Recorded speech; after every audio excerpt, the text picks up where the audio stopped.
Kita belajar dari ruang sudut sejarah. Sekali waktu dikisahkan bahwa Nabi Sulaiman alaihissalam itu pertama didatangkan kepadanya seseorang yang menawarkan sekian banyak kekayaan. Nabi Sulaiman alaihissalam menjawab, adakah pilihan selain kekayaan yang engkau berikan? Maka yang datang pun pergi. Tidak lama kemudian datang lagi menawarkan kekuasaan kepada Nabi Sulaiman alaihissalam. Maka Nabi Sulaiman kembali bertanya, adakah hal yang lain selain kekuasaan yang engkau ingin berikan kepadaku?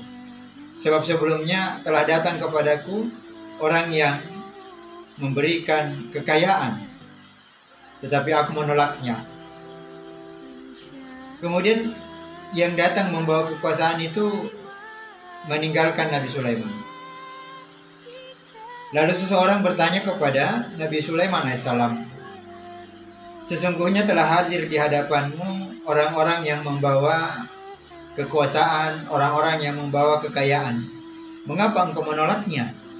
Bukankah kekayaan itu sangat berarti bagi seseorang dan kekuasaan itu pun juga sangat berarti bagi seseorang? Apakah yang engkau inginkan, wahai Nabi Sulaiman alaihissalam? Nabi Sulaiman alaihissalam menjawab, aku menginginkan ilmu.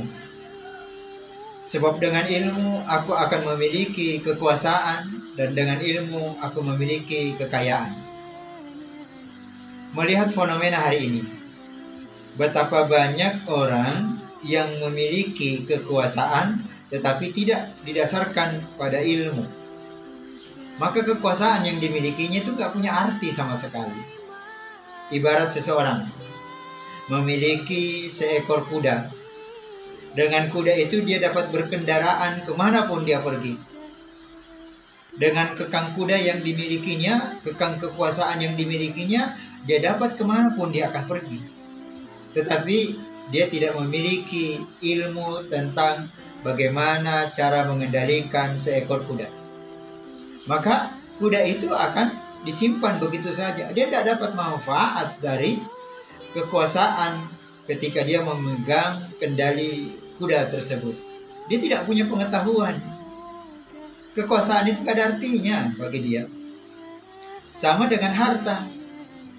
Sebanyak apapun harta yang diberikan kepadanya sebagai warisan, tetapi tidak punya ilmu untuk mengelola harta, maka harta itu akan habis dengan sendirinya. Di dalam kehidupan sebuah desa, desa itu punya potensi yang begitu banyak, ibaratnya sebuah kekayaan di dalam sebuah desa. Atau ketika dia menduduki jabatan sebagai seorang kepala desa, maka kekang kuda itu ada di bawah kendalinya. Tetapi apa yang terjadi kemudian? Dia tidak punya pengetahuan terhadap bagaimana mengendalikan kekang kuda. Kudanya kemudian sakit ataupun mati. Atau dia tidak punya pengetahuan bagaimana mengelola potensi kekayaan yang ada di desa tersebut. Maka desa itu akan mati. Maka kembali, sesungguhnya diangkat derajatnya orang-orang yang memiliki ilmu di atas orang-orang yang memiliki pangkat, kedudukan, jabatan, dan harta. Maka kalau hari ini kita tidak termasuk orang yang memiliki ilmu, wariskan ilmu itu kepada anak-anak kita, agar anak-anak kita tidak dibodoh-bodohi oleh orang-orang yang menginginkan kekuasaan dan juga menginginkan kekayaan.